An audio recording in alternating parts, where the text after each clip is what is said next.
So hi everyone and welcome back to my channel. My name is V. If you are new, welcome to the family, and if you're old, thank you so much for coming back. For today's video, I am so excited because it is the one that I look forward to every single year. I'm so excited for us to just write our goals together, to talk about how to set goals. The most important thing that's been working for me, I'm going to share my little secrets for what's been keeping me going in 2019 and 2020, helping me get to this moment here where I'm looking back on 2020, and despite it being honestly a horrific year in terms of the loss that we've incurred and just what's gone on globally, in terms of like on a personal scale, I've been able to still manage to do some of the things that I wanted to do, and I'm really grateful for that. Now I have already gone and gotten myself my 2021 agenda / planner, or whatever you want to call it. So let's get straight into it. I love you guys so much, and if you're new, make sure you press the subscribe button because the family's growing and glowing, and the more of you there are, the more positivity we're spreading out into the world. And yeah, it just makes me very happy.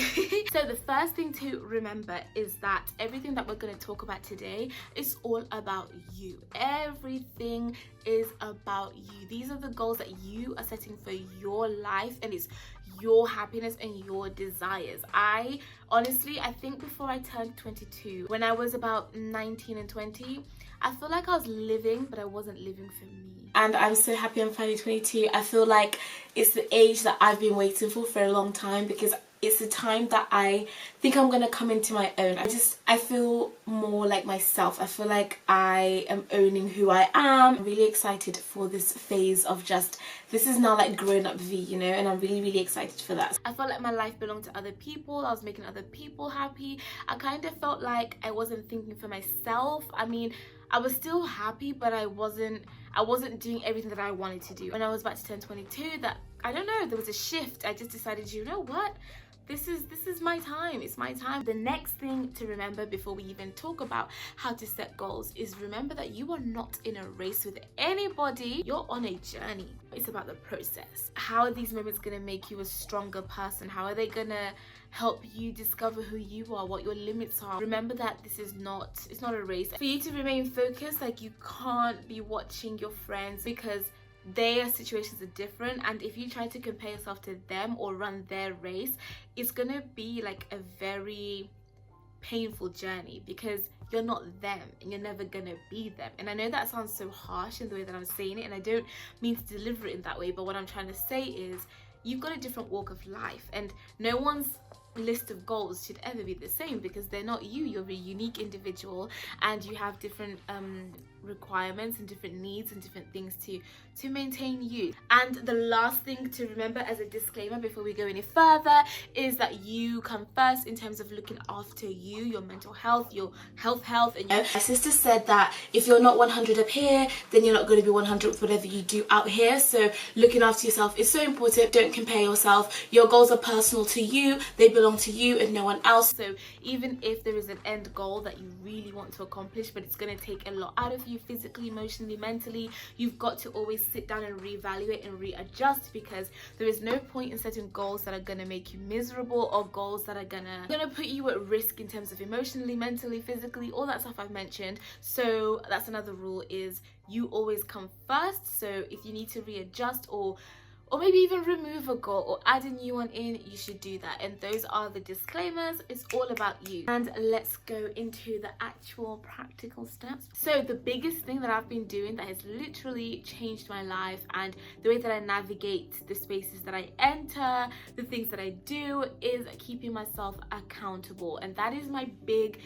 secret. And I know that's not going to be anything like whoa, because it's not supposed to be whoa. These are realistic, real life things that I do on a daily basis to keep myself going, and one of those is accountability. And the biggest person that I owe something to is myself. If you don't put yourself at the center of all of this, the system crumbles. But if you are internally empowered, if everything you're doing is because of what you're desiring in that sense, then keeping yourself accountable, right? So when I write down on my to-do list, V, you've got to do this, I don't want to let myself down. Like, I owe myself so much that when I've written something down or I've said I'm going to do something, I honor it because I've promised V that I'm going to get it done. Whereas if you're If your source of motivation is something external, I mean, that can also be good, right? I mean, that can keep you going, but when that element is gone, are you going to still be doing what you're doing? The next thing is you've got to be able to split up your goals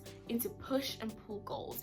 You having a list of goals for 2021 that are simply based on your job only, and the only thing you're doing is everything that you need to be doing, not just everything that you want to be doing, it's going to be difficult to find that source of motivation, because you're going to feel like you're constantly just being pushed into a direction that maybe you're not trying to go into. So it's important to have a balance in your goals, and I always split mine into personal, professional, academic, and health.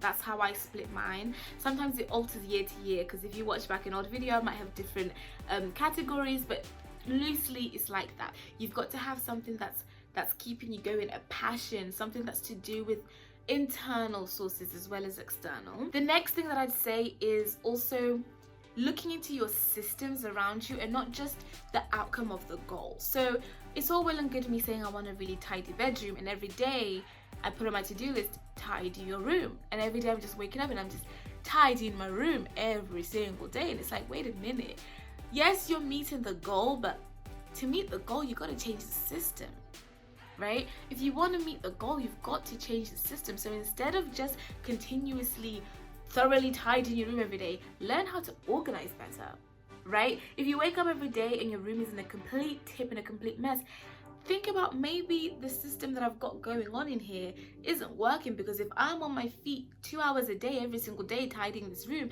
it's not working out. Your room should be able to stay tidy for at least 3 days or 2 days or something, but every day you've got an organization problem. So try to fix the system that you're using, because that will help with the outcome too. Other tip that has changed my life, and the thing that I swear by, is writing everything down. I think that's the same as keeping myself accountable. That is how I keep myself accountable, and you can see in my 2020 planner, every week essentially there were things in place that I would write down that I needed to get done on specific days. So for me, a life-changing tip is always writing everything down, because once it's written down, it's real. Do you know what I mean? Once you've written it down, it's real. And having a daily to-do list, honestly, has been a lifesaver for me in 2020, because I can see what's coming up. And another thing that I was gonna say for the how to actually set your goals place, might as well talk about it now, is having the pyramid system of setting goals. System really works for me, and you'd have heard me talk about that a lot before. And essentially what it is instead of just saying I want a house, let's talk about how you're gonna get there. Let's be realistic. Let's break it down. Let's not just write on our to-do list or on our goal list for the year, I want a house full stop. No. So you want a house in a year, but what are you gonna do about it in 6 months? What are you gonna do about it in 2 months? What are you gonna do about it this week? And what should you be doing today to make sure in a year's time we're at that house point? You know what I mean? So I always set my goals in the pyramid system, but I also live in a quarterly system where every few months I'm reevaluating, am I where I want to be for this point of the year? Now that we're 6 months in, have I done what I wanted to do up until this point? Then a year from then, I break it up into bite-sized chunks. I never just tackle a goal head on at this big size chunk, because it makes me want to run.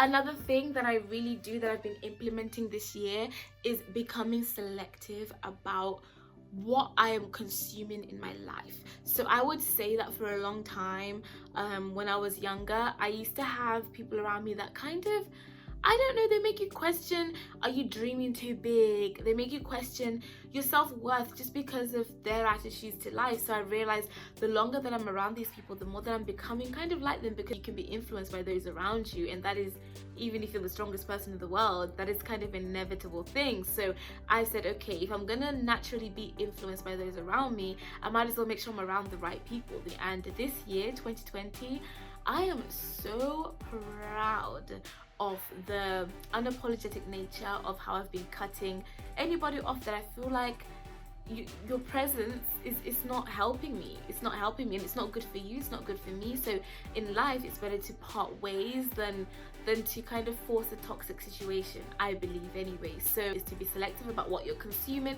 not just the people around you, but also your social media. Are you following accounts and people that are making you feel depressed? You know, like some people will be following these unrealistic fitness accounts while trying to get into fitness, and it makes you feel so low that you don't even want to go outside because you've never looked like the people on there. Bearing in mind, some of them are photoshopped. So like it's just that mentality of, am I consuming the right stuff when I look online, when I'm opening a book, when I'm clicking on the TV? What am I choosing to watch? What friends do I have around me? Just being very selective. You would never put a plant in an incredibly dark room, no water, and expect it to flourish, right? So if you want yourself, think of yourself as a plant and make sure you're watering your roots. And the last thing that I'd say, really and truthfully, is that this is your year. And I know I say that every year, but every year is your year because you're here, you're alive, you have this chance at life, and you've got to give yourself, you owe it to yourself to go and to live it. So if you can, because I understand also that people have to make sacrifices for their families and things like that, but I'm saying that if you can and you have that freedom or that privilege to make choices based on purely your desires and what's going to be best for you, you literally owe it to yourself and the rest of the world to make sure you're grabbing life by both hands and just living it. As much as we love and adore our family members and our friends and everybody else around us and other members of the community, also make sure that you've actually looked after you. Hope that's been useful. I love you guys so much, and I'll see you in the next video. Bye.